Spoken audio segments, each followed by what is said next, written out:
안녕하세요. 나무아카데미입니다. 저희는 내신 및 모의고사 대비 다양한 국어학습 자료를 제공하는 문제은행 사이트입니다.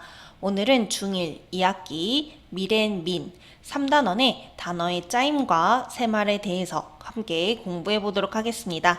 문법 단원 정말 어렵죠? 하지만 여러분들 한번 꼼꼼히 암기만 해두면 두고 미래에도 활용할 수 있는 개념이 바로 이 문법 단원입니다. 우리 한번 내용을 살펴보도록 할게요. 한겨울에 눈꽃이 피다 라는 문장이 있습니다. 이 문장을 가와 나의 각각 형식에 맞춰서 이렇게 나눠봤는데요. 자, 첫 번째는 한겨울에 끊고 눈꽃이 끊고 피다 이렇게 나누었고요. 나는요, 한겨울에 눈꽃이 피다 이렇게 나누었네요. 자, 가는요 여러분 어절로 나눈 거고요. 우리 하나하나를 어절이라고 합니다. 아시겠죠? 띄어쓰기를 기준으로 이 하나하나를 어절이라고 한다. 그리고 나는요 단어를 기준으로 나눈 겁니다. 자, 밑줄 한번 쳐볼게요. 단어는 문장에서 홀로 쓸 수 있는 가장 작은 말을 우리는 단어 혹은 낱말이라고 합니다. 자, 그러면 여러분들은 질문을 할 거예요. 선생님, 근데 한겨울 눈꽃은 알겠다 이거예요. 홀로 쓸 수 있잖아요. 그런데 이런 애들은 혼자 못 쓰이잖아요. 자, 그런데요. 이 부분 한번 보겠습니다. 문장에서 홀로 쓸 수 없지만요. 앞말과 쉽게 똑 하고 떨어지기 때문에 예외적으로 단어로 인정한다라는 것입니다. 아시겠죠?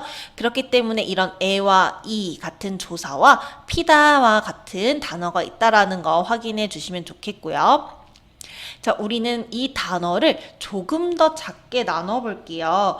자, 의미를 가진 가장 작은 말의 단위를 형태소라고 합니다. 우리 아까 이 한겨울이라는 하나의 단어를 확인했었는데요. 여러분, 한겨울은요, 조금 더 작게 쪼갤 수가 있어요. 어떻게 쪼갤 수가 있어요? 그렇죠. 한과 겨울로 쪼갤 수가 있습니다. 이때 이 한과 겨울 자체 하나하나를 형태소라고 한다는 것입니다. 근데 제가 질문을 하나 해볼게요. 겨울은 더 나눌 수 있나요, 없나요? 없어요. 겨와 울로 나누어 버리는 순간 겨울이 가지고 있는 그 윈터라는 의미가 없어집니다. 더 이상 쪼갤 수가 없어요. 그냥 이 겨울 자체가 하나의 형태소인 거예요. 왜냐하면 형태소는 아까 의미를 가져야 된다라고 했잖아요. 아시겠죠?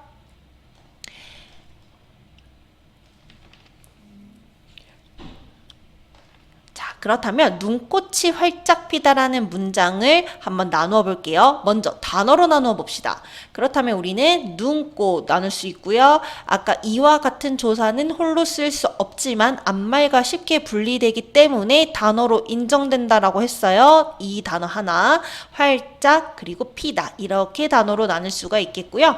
우리 어절로도 한번 나눠 볼게요. 어절로는 눈꽃이 활짝 피다 이렇게 나눠볼 수가 있겠습니다. 그렇다면 의미를 가진 가장 작은 말의 단위인 형태소로도 나눠봅시다. 여기를 한번 지워드릴게요. 형태소는 의미를 가지고 있을 때까지 가장 작게 쪼개야 된다 했었어요. 눈과 꽃 나눌 수 있죠? 이는 그대로 내려오고요. 활짝 쪼갤 수 있나요? 없나요? 없어요. 쪼개버렸다간 기존의 활짝의 의미가 사라집니다. 아시겠죠? 그 다음에 피다는, 자, 피다가 어려워요, 여러분. 우리 그 피다를 좀 활용을 해볼게요. 피고, 피어서, 피었기 때문에 이런 식으로 활용을 합니다. 이때 우리가 활용을 했었을 때 그러면 단어의 뜻이 피에 있는지 다에 있는지를 짐작해 볼 수가 있어요, 여러분. 그쵸? 이 피에 우리가 알고 있는 그 의미가 들어있는 거구나 라고 확인을 해볼 수가 있겠습니다. 그렇다면 의미가 가장 작은 말의 단위까지 쪼개야 된다라고 했으니까 피와 다로 형태소를 구분할 수가 있는 것이죠. 자, 그리고 이러한 형태소는 총 4개의 기준으로 나눌 수가 있는데요. 홀로 쓸 수 있는 애들, 아까 눈, 꽃, 활짝 이런 애들을 우리는 자립 형태소라고 하고요.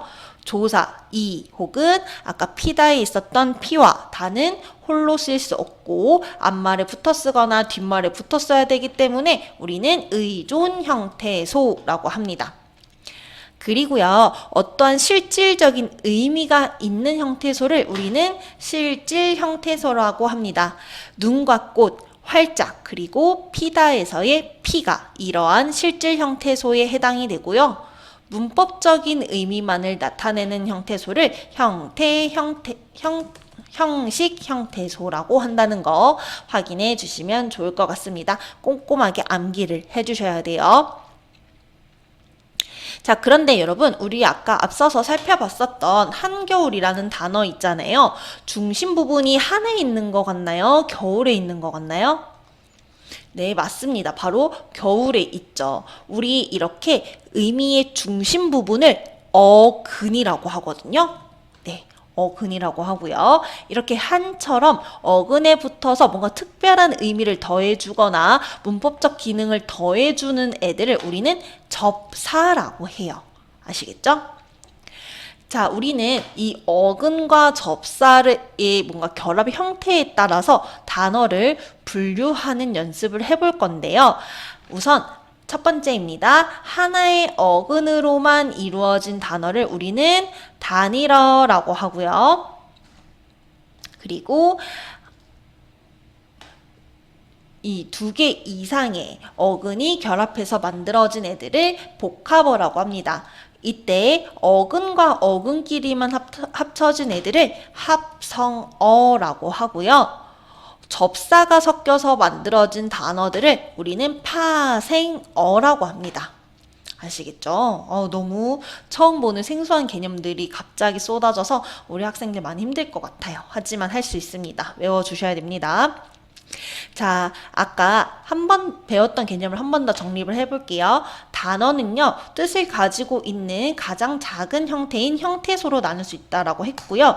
이 형태소는요, 실질 자립성 유무나 의미 여부에 따라서 실질 형태소, 형식 형태소, 자립 형태소, 의존 형태소 등으로 나눌 수 있다고도 했어요. 자, 그런데요, 뜻을 가진 이런 실질적인 부분을 우리는 어근이라고 좀 전에 확인을 했었고요. 이 어근에 붙어서 추가적인 의미를 더해주거나 문법적인 역할을 하는 애들을 접사라고 한다 했었어요. 그런데 하나의 어근으로만 이루어진 단어는 단일어고요. 그 외에 2개 이상의 어근이나 어근과 접사가 결합해서 만들어진 단어를 복합어라고 한다고 했고, 어근과 어근이 합쳐져서 만들어진 단어는 합성어, 어근과 접사가 합쳐져서 만들어진 단어는 파생어라고 설명을 드렸습니다. 네, 여기까지입니다. 아시겠죠? 이 탄탄하게 외운 개념을 바탕으로 교과서에 제시된 모든 단어들을 혼자 스스로 구분해보는 역할을 해보셔야 됩니다. 자, 그러면 이것을 바탕으로 우리 세 말이 만들어진 원리도 한번 살펴볼게요. 세 말은요, 우리가 방금 배웠던 합성, 어근 플러스 어근, 혹은 어근 플러스 접사, 파생의 방법으로 만들 수가 있습니다. 외국어나 외래어를 사용해서 만들 수도 있고요. 자, 너무 마른 외말은 우리말로 순화하는 게 좋겠죠? 그렇다면 저희는 관련 문제를 한번 풀어보도록 하겠습니다. 저희는 그렇다면 4번 문제를 풀어보도록 하겠습니다. 여러분들의 문제풀이를 위해 문제 위치를 조금 옮겨봤고요. 학생 여러분들은 영상을 잠시 멈추시고 4번 문제를 스스로 풀어보시기 바랍니다.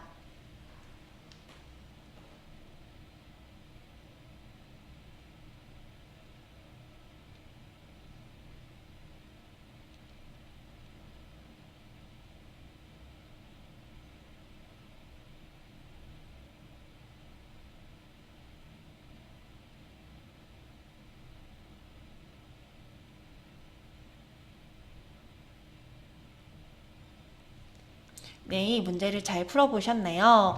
자, 보기를 보도록 할게요. 밤나무는 의미를 가진 밤과 나무로 나눌 수 있다. 하지만 나무를 나와 무로 더 나누게 되면 나무가 가진 본래의 의미가 사라진다. 맞습니다. 우리 아까 한겨울이라는 단어를 들어서 설명을 드렸었죠. 1번 밤나무의 형태소인 밤과 나무는 모두 실질적 의미를 나타내는 실질 형태소이자 홀로 쓸 수 있는 자립 형태소이다. 맞습니다. 정답은 여러분 1번이 되겠습니다. 모두 어근, 의미를 가지고 있는 실질 형태소이고요. 홀로 쓸 수 있는 자립 형태소에 해당이 됩니다. 2번 볼게요. 형태소는 의미를 구분하는 가장 작은 말의 단위이고요. 3번 밤과 나무는 문법적 의미만이 아니라 실질적인 의미를 나타내는 실질 형태소에 해당이 됩니다. 4번 밤나무는 하나의 형태소가 아니라 밤과 나무로 나눌 수 있기 때문에 두 개의 형태소로 이루어진 단일어입니다. 5번 형태소는 문장에서 홀로 쓸 수 있는 최소한의 단위이다. 엉뚱한 설명이죠. 해당 단원에 대한 강의는 여기서 마무리하도록 하겠습니다. 더 많은 학습 자료는 저희 나무 아카데미를 확인해 주시기 바랍니다. 감사합니다.